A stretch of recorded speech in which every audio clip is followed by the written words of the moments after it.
अस्मद्गुरुभ्यो नमः। श्रीमते रामानुजाय नमः। जय श्रीमन्नारायण। गुरु चरणों में समर्पित।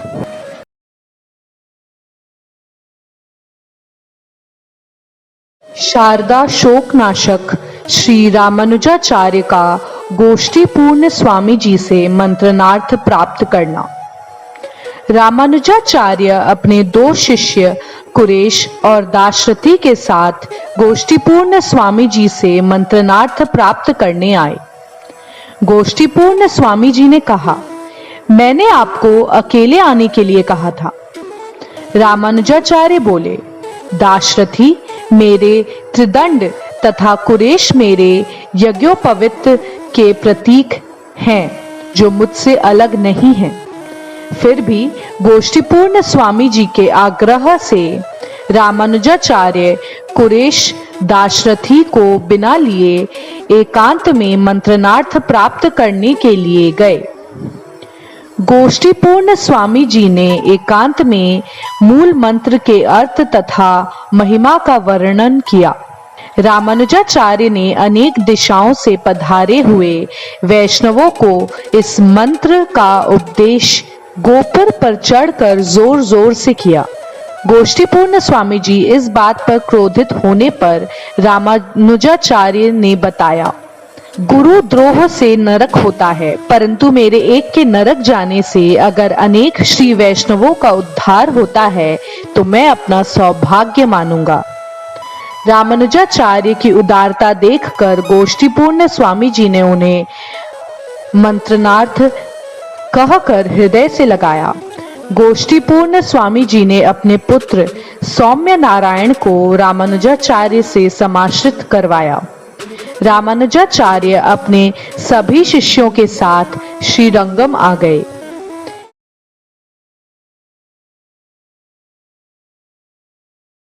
यतीन्द्र श्री रामानुजाचार्य द्वारा श्री कुरेश तथा श्री दाशरथी स्वामी को चरम श्लोकापदेश।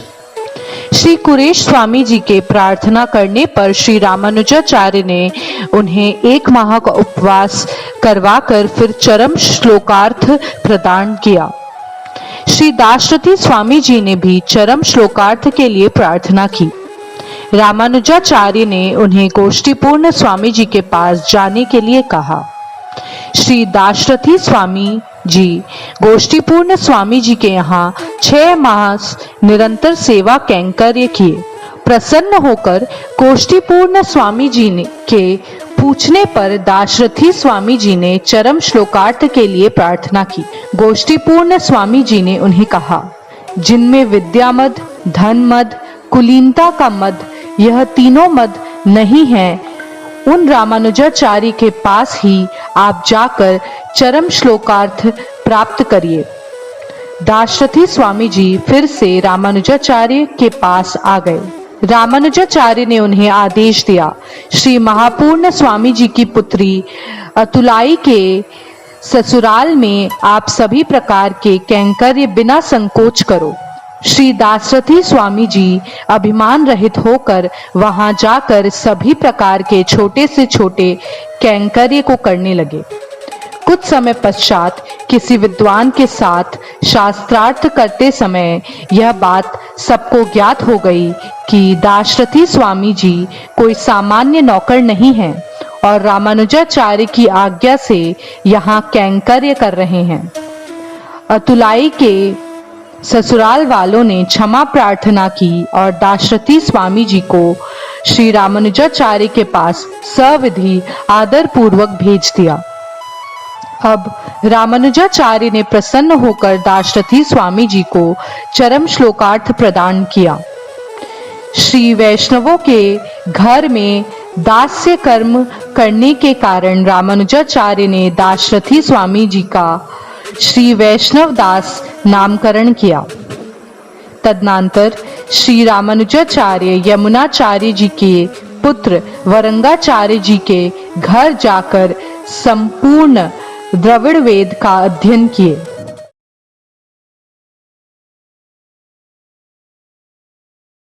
परम पुरुषार्थ के साधन भूत रहस्य। गोष्ठीपूर्ण स्वामी जी के आदेश से रामानुजाचार्य श्री मालाधर स्वामी जी से सहस्त्र गीति का व्याख्यान नित्य प्रति सुनने लगे। एक बार रामानुजाचार्य ने एक गाथा के अर्थ पर आपत्ति दर्शाई। मालाधर स्वामी जी ने तभी से सहस्त्र गीति का कालक्षेप बंद कर दिया। गोष्ठीपूर्ण स्वामी जी ने मालाधर स्वामी जी से कहा, रामानुजाचार्य श्री यमुनाचार्य जी के अभिप्राय को यथार्थ जानते हैं। रामानुजाचार्य सामान्य मनुष्य नहीं है। गोष्ठीपूर्ण स्वामी जी के आदेश से मालाधर स्वामी जी फिर से कालक्षेप प्रारंभ कर दिए। फिर से एक स्तुति के अर्थ में रामानुजाचार्य ने आपत्ति दर्शाई। मालाधर स्वामी जी ने आश्चर्यपूर्वक पूछा, आपने तो यमुनाचार्य जी को देखा तक नहीं, फिर आप उनके अभिप्राय को कैसे जानते हो? रामानुजाचार्य बोले कि जैसे एकलव्य द्रोणाचार्य के अव्यवहित शिष्य थे, वैसे ही मैं यमुनाचार्य जी का अव्यवहित शिष्य हूं। मालाधर स्वामी जी प्रसन्न होकर रामानुजाचार्य को सहस्त्र गीति का रहस्य अर्थ सुनाया तथा अपने पुत्र सुंदर बाहु को रामानुजाचार्य का शिष्य बनवाया। तत्पश्चात मालाधर स्वामी जी की आज्ञा से रामानुजाचार्य और भी विशेष अर्थों को सुनने के लिए वरंगाचार्य स्वामी जी के पास आए। रामानुजाचार्य वरंगाचार्य स्वामी जी की प्रतिदिन दुग्ध सेवा तथा हल्दी तेल लेपन की सेवा 6 महीनों तक किए। प्रसन्न होकर वरंगाचार्य ने रामानुजाचार्य को अंतिम पुरुषार्थ का रहस्य बताया, जो षटकोप स्वामी जी व्यतिरिक्त कोई नहीं जानता था। ब्रह्म विद्या का उपदेश देने वाले आचार्य से बढ़कर कोई भी शिष्य के लिए श्रेष्ठ और महान नहीं है। सद्गुरु की सत्शिष्य से प्राप्य है, क्योंकि मोक्ष प्राप्ति के साधन भूत ब्रह्म विद्या का उपदेशक होने से वे मोक्ष के साधन रूप है। किंबहुना आचार्य स्वयं ही भगवान के स्वरूप है। वरंगाचार्य जी ने अपने पुत्र श्री शोठनमव्य को रामानुजाचार्य से समाश्रित करवाया। इस तरह यमुनाचार्य जी के पास शिष्यों को आचार्य बनाकर उनसे सभी शास्त्रों का रामानुजाचार्य जी ने अध्ययन किया।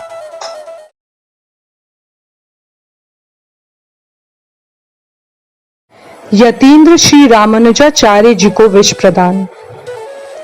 रामानुजाचार्य ने गद्यत्रय तथा भगवत आराधना विधि की रचना कर श्रीमन नारायण ही परतत्व हैं, इस बात को सिद्ध कर दिया।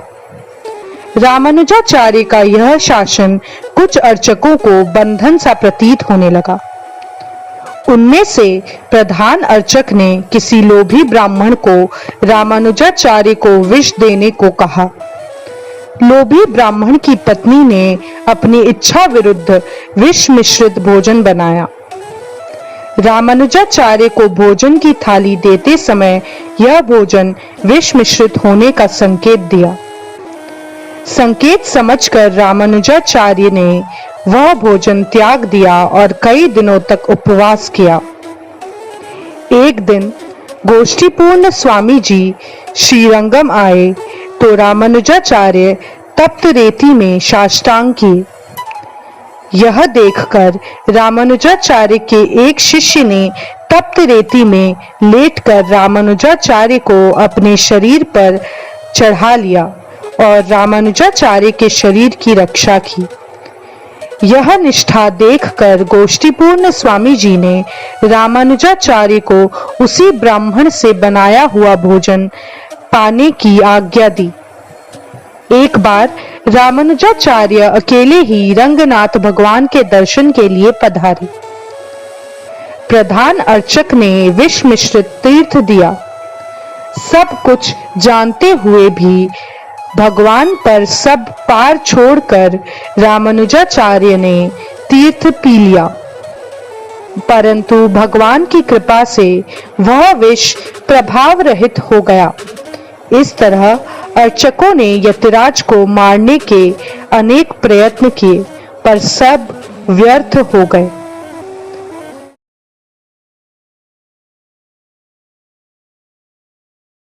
शारदा शोकनाशक श्री रामानुजाचार्य का यज्ञ मूर्ति को पराजित करना। यज्ञ मूर्ति नामक मायावादी सन्यासी रामानुजाचार्य को वाद विवाद में पराजित करने के लिए आए। साथ में बहुत सारे ग्रंथ गाड़ी पर लाद कर ले आए। वाद विवाद 17 दिनों तक चला।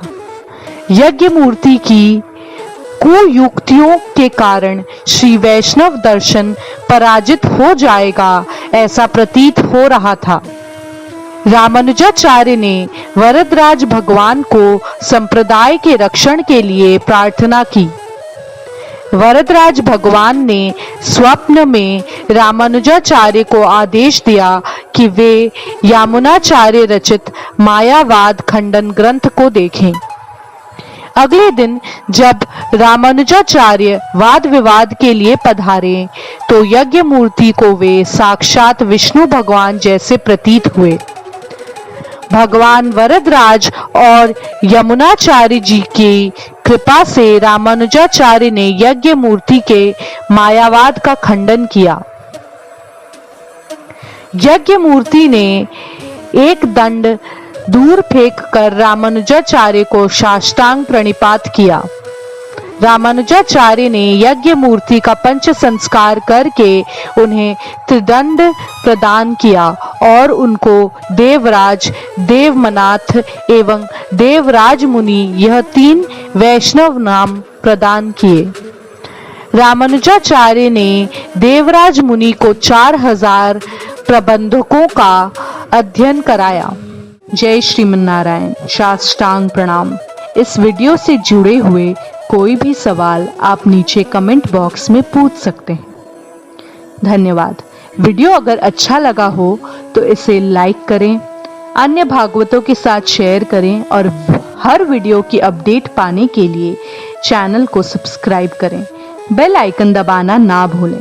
जय श्रीमन्नारायण। साष्टांग प्रणाम।